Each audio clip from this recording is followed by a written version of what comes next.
এই কুকুর পালে না, এই দুষ্টু কুকুর। আজ আমি গরিব বলে মালিক আমাকে একটা আমল দিল না। আমি বড় লোক হয়ে দেখাবো মালিককে, তারপর মালিক আমার হাতে পায়ে ধরে আমাকে আম। তুমি কাঁদছো কেন? আমি কাঁদছি কারণ আমাকে কেউ মালিকানা দিল না। আমার অনেক খিদা লেগেছে। এই আম গাছটি তুমি একটি নিরিবিলি জায়গায় নিয়ে লাগাবা, তারপর তার মাঝে আম হবে, সে আম বেচে তুমি বড়লোক হবা। এবার আমি আম গাছ লাগাইছি, তারপর তার মাঝে আম হবে, সে আমি বাজারে বেচবো, তারপর আমি বড় লোক হবো আর মালিককে দেখাবো। এবার আমি আম পাড়ছি, তারপর নিয়ে বেচবো, তারপর মালিককে দেখাবো। বন্ধুরা, তোমরা এবার দেখছো আমি আগে গরিব ছিলাম বলে আমাকে মালিক বের করে দিয়েছে। এবার আমি বেশি বড় লোক হবো। তোমরা সবাই আমার লগে আছো নি? বন্ধুরা, তোমরা দেখছো আমি অনেক টাকা কামিয়ে নিয়েছে, তার কারণে আমি জলপরীর কাছে আম নিয়ে যাবো আর মালকে দেখাবো শিক্ষা। জলপরি, তুমি কোথায়? তোমার জন্য আমি আম নিয়ে এসেছি। আমার গাছ থেকে পেড়ে যে মিষ্টি আর সুস্বাদুকে নিয়ে বুঝতে পারবে। তোমার কাছে আম দেখি তো কেমন মিষ্টি।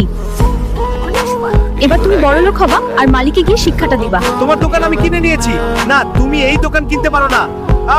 আমার ভুল হয়েছে, ক্ষমা করো, দয়া করো মালিক। একটি লাইক করবেন বন্ধুরা। ও বন্ধুরা, ভুলে যাবেন একটি সাবস্ক্রাইব করতে।